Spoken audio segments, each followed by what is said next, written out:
Grazie Presidente. Intervengo solo per fare una telegrafica osservazione.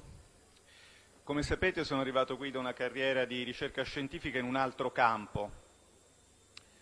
A me turba un po' la dicotomia che è stata posta prima fra scienza e politica, con la politica che, a quanto mi è sembrato di capire nelle parole di alcuni colleghi che mi hanno preceduto, non avrebbe quindi il diritto o addirittura il dovere, secondo me, di porsi delle domande su alcuni assoluti. Ora, vedete, io ricordo alcuni dibattiti nel mio campo e anche un dibattito in questo campo. Nel mio campo, oggi manca il collega Monti, io appartengo a una comunità scientifica che ha difeso le politiche di austerità e oggi ha cambiato idea.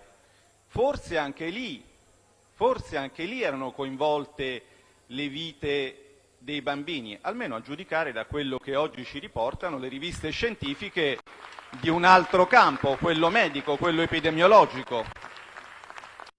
Però non voglio fare un intervento polemico, voglio solo esternare a quest'Aula una curiosità che mi è rimasta.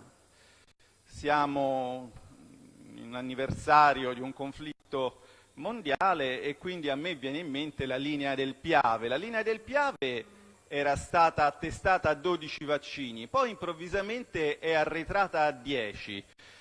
Suppongo che i 12 vaccini fossero la risposta della scienza e anche i 10 sono la risposta della scienza, quindi questa scienza ha almeno 2 risposte.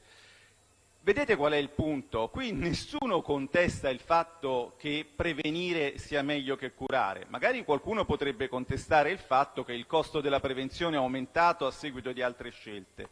Ma se si imposta il dibattito in termini talebani e poi si arretra dal 12 al 10, questo chiaramente crea un'atmosfera estremamente divisiva e dei fondati sospetti in tutta la comunità nazionale ogni volta che viene evocata la scienza, che a questo punto sembra diventare non l'esercizio del dubbio e della ricerca, ma semplicemente la continuazione della politica con altri mezzi. E questo credo che dovremmo evitarlo. Che non ce ne siano più.